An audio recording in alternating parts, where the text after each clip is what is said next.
శ్రీకృష్ణ పరబ్రహ్మణే నమః.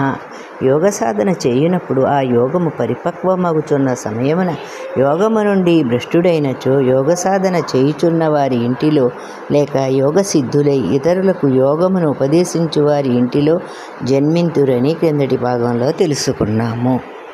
ఈ విధముగా యోగ సాధన చేయుచున్న వారి ఇంటిలోనో యోగ సిద్ధులైన వారి ఇంటిలోనో జన్మించుట సామాన్యులకు దుర్లభము. ఇది యోగ మహత్యము వల్లనే కలుగుచున్నది. కురునందన, తిరిగి జన్మించినప్పుడు పూర్వజన్మలోని బుద్ధి అతనికి సహజముగా లభించును. అందువలన అతడు యోగసిద్ధికి తిరిగి ప్రయత్నించును. ఈ జన్మలో పూర్వజన్మలో అభ్యసించిన యోగ జ్ఞానమును పొందును. అందువలన నిద్రపోయి లేచిన వాని వలె ఆటంకములు కలుగకుండా యోగ సాధనమునకై మరల ప్రయత్నించును. పూర్వజన్మలో చేసిన యోగాభ్యాసము వలన అతడు అప్రయత్నముగానే యోగ సాధన వైపు ఆకర్షింపబడును. ఈ యోగమును గూర్చి తెలుసుకునివాడు కూడా దేవ మనుష్యాది శబ్దములచే పేర్కొనదగిన ప్రకృతిని అతిక్రమించుచున్నాడు.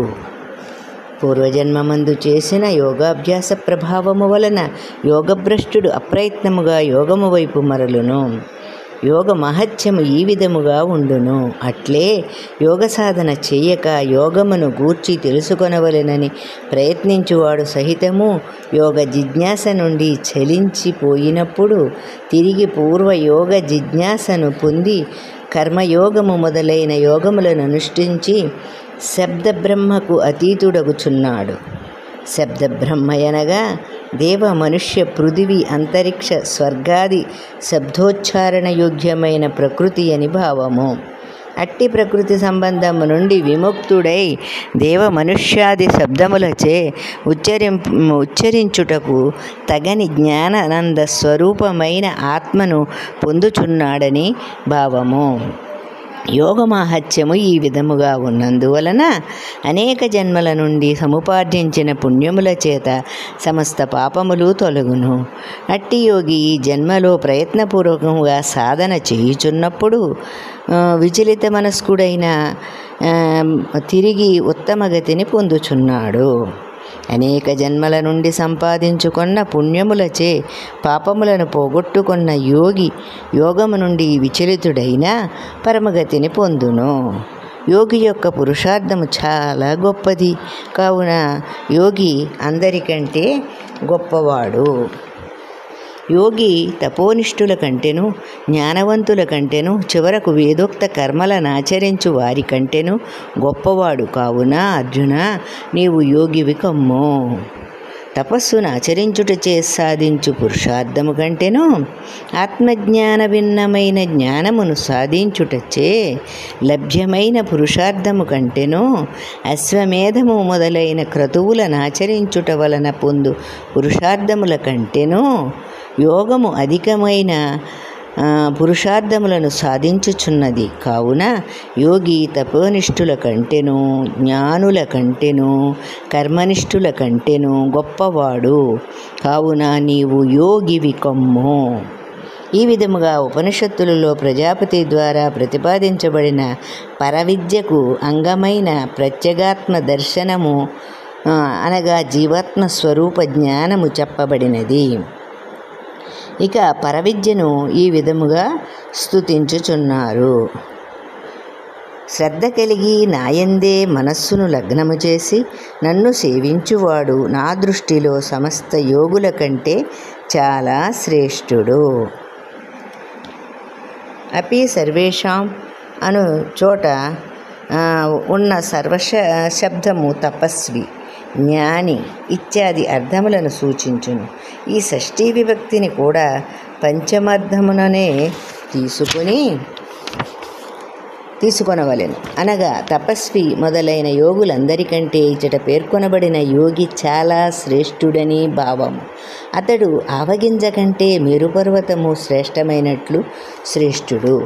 ఆవగింజలలో కూడా ఆకారమున ఒకటి పెద్దది ఒకటి ఆకారము చిన్నది ఉన్నట్లు తపస్వి జ్ఞాని మొదలైన వారిలో భేదమున్నప్పటికీ పరవిద్యను పొందిన వారి కంటే తక్కువ కావున వీరంతా సమానులే. ఇచ్చట అంతరాత్మ అనగా మనస్సే. ఇది బాహ్యములు అభ్యంతరములు అయిన సకల ప్రవృత్తులకు ఆశ్రయమైనది. నాయందు మిక్కిలి ప్రేమ కలిగి ఉన్నందువలన ఇతడు సామాన్య మానవుల కంటే విలక్షణముగా ఉండును. అతడు నాయందు ఆత్మను అనగా మనస్సును నిలుపుకొని నేను లేక జీవించి ఉండలేడు. కావున నా వియోగమును క్షణకాలము సహించుకొనలేక నన్ను వెంటనే పొందవలెనని త్వరపడును. కావుననే అతడు అందరికంటే శ్రేష్ఠుడు. విచిత్రము అనంత భోక్తృ భోగ స్థానములతో పరిపూర్ణమైన జగత్తు యొక్క సృష్టి స్థితి లయములు నా లీలలు. నన్ను అఖిల దోషములు స్పృశింపజాలవు.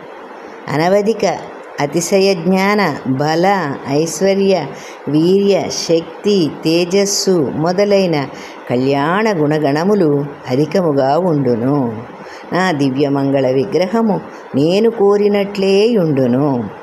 నేను ఏకరూప అచింత్య దివ్య అద్భుత నిత్య నిర్మల నిరతిశయోజ్వాల్య సౌందర్య సౌగంధ్య సౌకుమార్య లావణ్య యవ్వనాది అనంత గుణగణములకు పెన్నిదిని.